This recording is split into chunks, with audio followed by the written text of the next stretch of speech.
India versus Australia.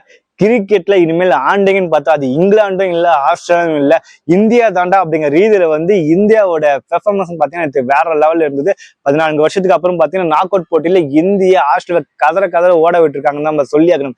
ஆரம்பத்தில் பார்த்தீங்கன்னா ஆஸ்திரேலியோட batting சில விக்கெட்டுகள் ஆரம்பத்தில் விழுந்தாலும் அதுக்கப்புறம் ஸ்மித் மற்றும் அலெக்ஸ் கேரியோட அதிரடி ஆட்டத்துல கிட்டத்தட்ட பார்த்தீங்கன்னா ஒரு 300 ரன்கள் கிடைக்கும் அப்படிங்கிற ரீதியில தான் பார்க்கப்படுது. அப்புறம் பார்த்தா கடைசி நேரத்தில் இந்தியாவோட போலிங் மிக சிறப்பான முறையில் அமைஞ்சதால குறைந்தபட்ச ரன்கள் 264 ரன்களோட ஆஸ்திரேலியா ஆல் அவுட் ஆயிட்டாங்க நம்ம சொல்லி ஆகணும். அது மட்டும் இல்லாமல் இந்தியாவுக்கு மிகப்பெரிய தலைவலியா இருக்கிற டிராவிஸ் ஹெட்டோட விக்கெட்டை நம்மளோட தமிழ்நாட்டை சார்ந்த வருண் சக்கரவர்த்தி அவர்கள் பார்த்தீங்கன்னா மிக சிறப்பாகவே அவருடைய விக்கெட் எடுத்து இந்தியாவுக்கு மிகப்பெரிய ஒரு தலைவலிக்கு தலைவலி மருந்தாவே கொடுத்து மிகப்பெரிய அளவில் ஒரு விக்கெட் எடுத்துக்காக நம்ம சொல்லி ஆகணும்.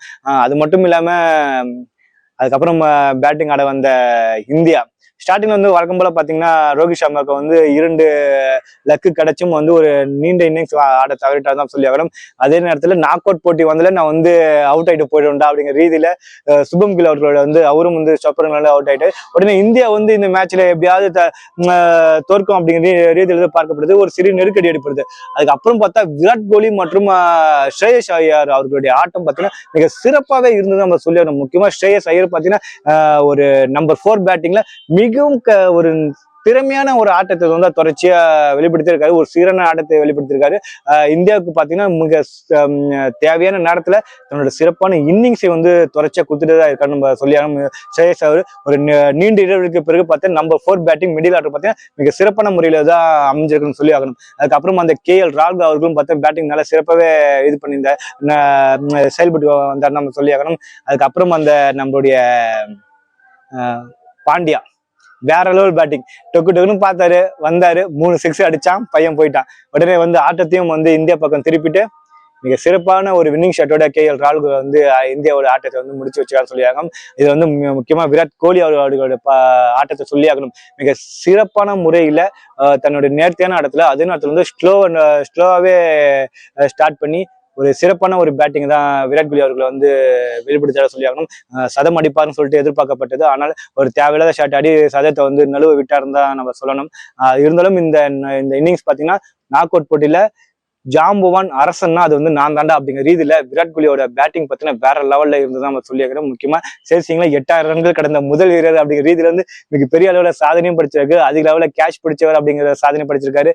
அதிக அளவுல சிக்ஸர் அடித்த ஆளும் பார்த்தா அது ரோஹித் சர்மா அப்படிங்கிற மாதிரி சாதனைலாம் படிச்சிருக்காரு. உண்மையிலுமே இந்த போட்டி வேற லெவல்ல இருந்துதான் நம்ம சொல்லியாக்கணும்.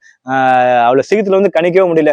ஆஸ்திரேலியா தான் ஜெயிக்குமா, இந்தியா தான் ஜெயிக்குமா அப்படிங்கிறது மாறி மாறிதான் இருந்ததே தவிர கடைசி நேரத்துலதான் இந்தியா வெற்றி பார்த்தா கைக்கு வந்து நம்ம சொல்லியாகணும். மிக சிறப்பான ஒரு போட்டியாக அமைந்தது. அது மட்டும் இல்லாம பாத்தீங்கன்னா நாக் அவுட்ல ஆஸ்திரேலியாவை கதற விடுவதற்கு இனிமேல் இந்தியா தான் அப்படிங்கிற ரீதியில தான் இப்போதைக்கு இருக்க சூழ்நிலை, கிரிக்கெட் சூழ்நிலை பாத்தீங்கன்னா இந்தியாவுக்கு சாதகமா தான் இருக்கு. எல்லாமே அந்த அளவுக்கு நேற்றைய போட்டி மிக சிறப்பாகவே அமைந்திருக்கு.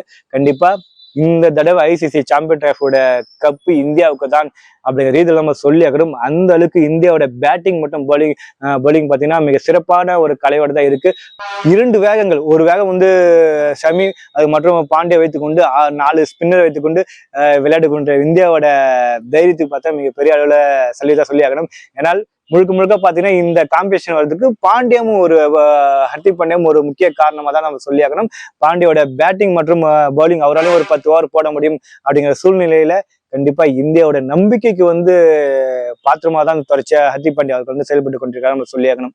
கண்டிப்பா இந்த ICC சாம்பியன் டிராஃபியோட கப்பு யாருக்குன்னு பாத்தீங்கன்னா இந்தியாவுக்கு தான் நம்ம சொல்லி ஆகணும். அந்த அளவுக்கு மிக சிறப்பான ஒரு ஆட்டத்தை தான் இந்தியா தொடர்ச்சியா விளையாடிட்டு இருக்காங்க.